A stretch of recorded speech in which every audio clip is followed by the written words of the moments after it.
ठीक 1 साल पहले फादर स्टैन स्वामी की मौत हुई थी।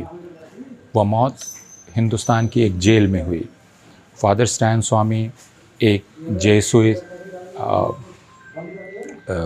पादरी थे, लेकिन उनका काम था झारखंड में आदिवासियों के बीच उनके अधिकारों के लिए लड़ना। उनको जो संवैधानिक अधिकार मिले हुए हैं उनकी जानकारी उनको देना, और जो संवैधानिक संस्थाएं हैं उनको प्रेरित करना और कई बार बाध्य करना कि वे आदिवासियों का हक उन्हें दें, उनसे उनका हक छीन न लें। यह काम फादर स्टैन स्वामी अपनी पूरी ज़िंदगी करते रहे। ध्यान रहे, फादर स्टैन स्वामी झारखंड के नहीं थे, वे आदिवासी भी नहीं थे, वे ईसाई थे। उनकी जो पूरी ट्रेनिंग थी वह एक धार्मिक गुरु बनने की ट्रेनिंग थी। वे तमिलनाडु के थे। उन्होंने शिक्षा और अपना काम कर्नाटक में किया, लेकिन उसके बावजूद उन्होंने सैकड़ों मील दूर जाकर झारखंड में अपनी ज़िंदगी गुजारना तय किया ताकि वो आदिवासियों के साथ काम कर सकें।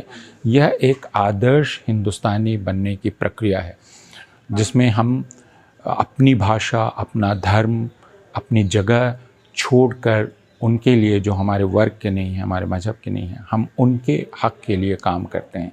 ये फादर स्टैन स्वामी कर रहे थे, लेकिन उन पर हिंदुस्तान की सरकार ने, हिंदुस्तान के राज्य ने इल्ज़ाम लगाया कि वे भारत राज्य के विरुद्ध षड्यंत्र कर रहे थे।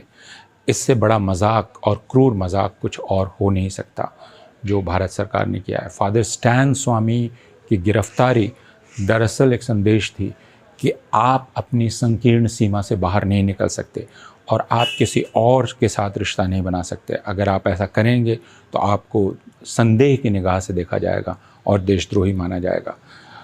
फादर स्टैन स्वामी मानवाधिकार की रक्षा कर रहे थे।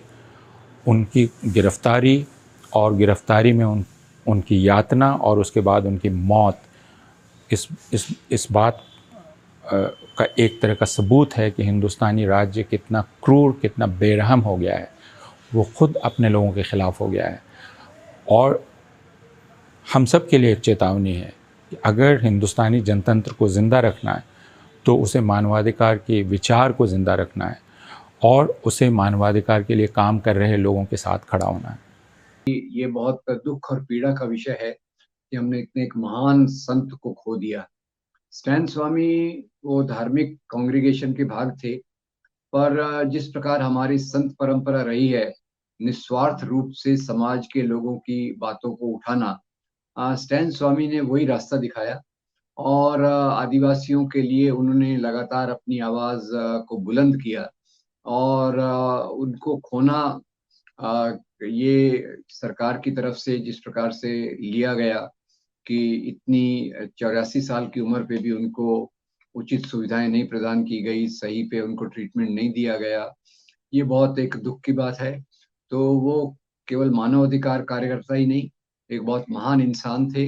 उनको मैं केवल एक आधुनिक संत के रूप में देखता हूँ और उनको जितनी श्रद्धांजलि, आदरांजलि दी जाए उतनी कम है, क्योंकि वो वास्तव में एक निस्वार्थ भाव से समाज के उपेक्षित पीड़ित तबके के लिए मजबूती से काम कर रहे थे। तो उनको मेरी निजी लाखों श्रद्धांजलियां, और मैं उम्मीद करता हूं कि उनके बताए हुए रास्ते पर चलकर आदिवासियों के, खास तौर से दलितों के, अल्पसंख्यकों के अधिकार के लिए समाज में मजबूती से आंदोलन चलता रहेगा।